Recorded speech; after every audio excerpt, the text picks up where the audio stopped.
नमस्कार दोस्तों, स्वागत है आप सभी का यूपी पंचायत चुनाव से जुड़ी एक नई जानकारी के साथ एक बार फिर से आप सभी के बीच में हाजिर हैं। आज की इस रिपोर्ट में हम एक ऐसे फैसले की बात करने जा रहे हैं जिसकी चर्चा भले ही गांव-गांव में धीरे धीरे फैल रही हो, लेकिन इसके असर बहुत बड़े होने वाले हैं। जिस पद को अब तक गाँव की राजनीति की सबसे मजबूत कुर्सी माना जाता था, जिस कुर्सी तक पहुँचने का सपना हर दूसरा गाँव वाला देखता था, उसी ग्राम प्रधान बनने के नियम में अब बड़ा बदलाव कर दिया गया है। हैरानी की बात यह है कि यह बदलाव ना तो बड़े स्तर पर प्रचारित किए गए, ना ही आम लोगों को इसकी साफ जानकारी दी गई। अब जब अगला पंचायत चुनाव नजदीक आता दिख रहा है तो गांव में एक ही सवाल गूंज रहा है कि क्या अब हर कोई ग्राम प्रधान नहीं बन पाएगा? क्या कुछ लोगों के लिए यह रास्ता हमेशा के लिए बंद हो गया है? और क्या गांव की राजनीति अब पूरी तरह बदलने वाली है? दरअसल ग्राम प्रधान पद केवल एक कुर्सी नहीं होता, यह गांव की सत्ता, विकास योजनाओं और सरकारी पैसों की चाबी होता है। सड़क से लेकर नाली तक, राशन से लेकर आवास योजना तक,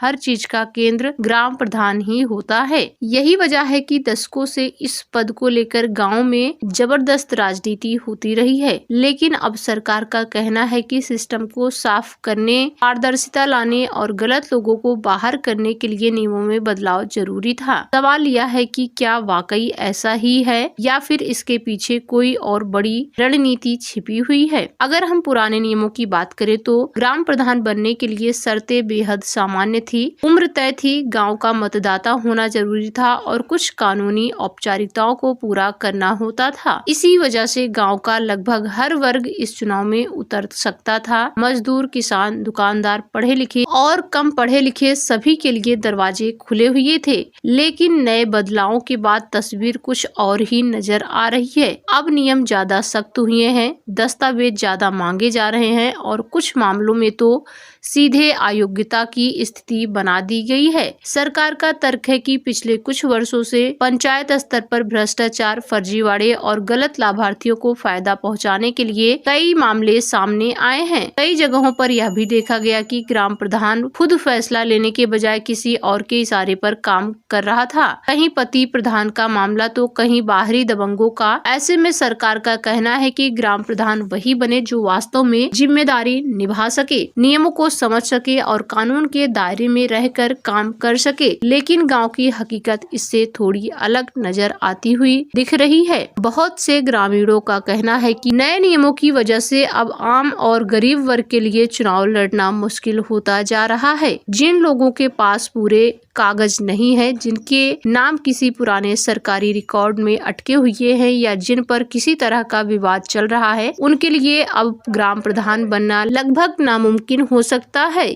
यही कारण है कि कई गांव में पहले से ही संभावित उम्मीदवार परेशान दिखाई दे रहे हैं। सबसे बड़ा सवाल यही उठ रहा है कि क्या यह बदलाव वाकई चुपचाप किए गए? ग्रामीण इलाकों में ना तो कोई बड़ा जागरूकता अभियान चला, ना ही स्पष्ट रूप से बताया गया कि किस नियम में क्या बदला है। नतीजा यह हुआ है कि जब लोगों को धीरे धीरे जानकारी मिल रही है तो वे खुद को ठगा हुआ महसूस कर रहे हैं। कई लोग कह रहे हैं कि अगर उन्हें पहले से पता होता तो वे अपने दस्तावेज दुरुस्त कर लेते या तैयारी अलग तरह से करते। गांव की राजनीति समझने वाले जानकारों का मानना है कि इन नियमों का सबसे बड़ा असर उन पुराने चेहरों पर पड़ेगा जो सालों से किसी न किसी तरीके से चुनाव जीतते आ रहे हैं। कई ऐसे प्रधान रहे हैं जिनके खिलाफ शिकायतें तो थी, लेकिन कानूनी प्रक्रिया के चलते वे कुर्सी पर बने रहे। नए नियमों के बाद ऐसे लोगों के लिए दोबारा चुनाव लड़ना आसान नहीं होगा। वहीं दूसरी तरफ सरकार इसे सिस्टम की सफाई बता रही है। यहाँ एक और दिलचस्प पहलू यह भी सामने आता है कि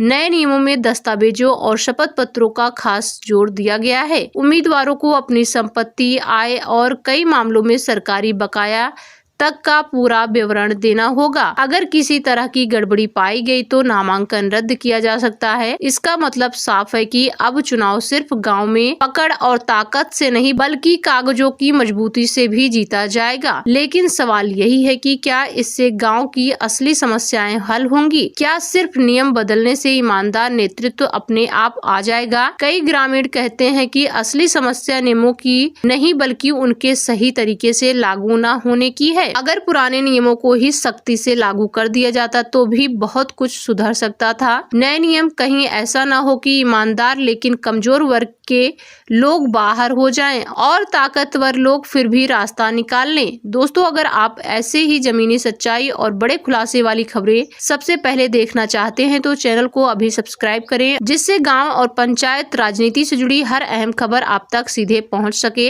अब बात करते हैं कि उस असर की जो इन नियमों का गांव के भविष्य पर पड़ेगा। ग्राम प्रधान सिर्फ चुनाव जीतने वाला व्यक्ति नहीं होता, बल्कि वह गाँव की आवाज होता है। अगर नए नियमों के कारण चुनाव लड़ने वाले की संख्या कम होती है तो मुकाबला सीमित हो जाएगा। इससे कहीं ना कहीं लोकतंत्र की भावना पर भी सवाल उठते हैं। दूसरी तरफ सरकार का कहना है कि कम लेकिन योग्य उम्मीदवार ही बेहतर काम कर सकते हैं। महिलाओं के सामने भी यह बहस तेज हो गई है। गांव में लंबे समय से पति प्रधान की समस्या रही है, जहां कागजों में महिला प्रधान होती है लेकिन फैसले कोई और लेता है। नए नियमों के जरिए सरकार इस पर लगाम लगाने की बात कह रही है, लेकिन क्या यह नियम जमीन पर सही तरीके से लागू हो पाएंगे, यह एक बड़ा सवाल है। राजनीतिक जानकार मानते हैं कि आने वाले पंचायत चुनाव अब पहले जैसे नहीं होंगे। उम्मीदवारों की रणनीति बदलेगी, चुनावी खर्च का तरीका बदलेगा और प्रचार का स्वरूप भी बदल सकता है। पहले जहां गांव-गांव की बैठकों और व्यक्तिगत संबंधों से चुनाव जीता जाता था, अब वहां कानूनी समझ और प्रशासनिक जानकारी भी अहम हो जाएगी। ग्रामीण भारत में पंचायत को लोकतंत्र की पहली सीढ़ी माना जाता है। अगर इसी स्तर पर लोगों को लगे कि नियम उनके खिलाफ है या उन्हें सही जानकारी नहीं दी गई तो भरोसे पर असर पड़ सकता है। इसलिए जरूरी है कि सरकार इन बदलावों को सिर्फ कागजों तक सीमित न रखे, बल्कि गांव-गांव तक इसकी साफ जानकारी पहुंचाए। आखिर में सवाल यही बचता है कि क्या यह नए नियम वास्तव में गांव की राजनीति को साफ करेंगी या फिर सिर्फ सत्ता के खेल का नया तरीका साबित होंगे। क्या आम ग्रामीण अब भी ग्राम प्रधान बनने का सपना देख पाएगा या कुर्सी कुछ खास लोगों तक ही सिमट कर रह जाएगी? इसका जवाब आने वाले पंचायत चुनाव में ही मिलेगा। आज की इस रिपोर्ट में आपको ग्राम प्रधान बनने के नियमों में हुए बड़े बदलाव की जानकारी दी गई, तस्वीर दिखाने की कोशिश की गई कि अगर आपको यह जानकारी जरूरी लगी हो तो इसे लाइक करें और ज्यादा से ज्यादा लोगों तक शेयर करें। साथ ही चैनल को सब्सक्राइब करके चैनल से जुड़ जाएं, जिससे यह जानकारी पूरे प्रदेश तक पहुंच सके। ये थी यूपी पंचायत चुनाव से जुड़ी आज की लेटेस्ट अपडेट। इस खबर पर आपकी राय क्या है, अपने नीचे कमेंट बॉक्स में लिखकर जरूर बताएं। साथ ही आप कौन सी ग्राम पंचायत, कौन से जिले और कहां से ये खबर देख रहे हैं, कमेंट बॉक्स में जरूर कमेंट करें। मिलते हैं किसी ऐसे ही नई वीडियो के साथ, तब तक के लिए जय हिंद, जय भारत, जय उत्तर प्रदेश।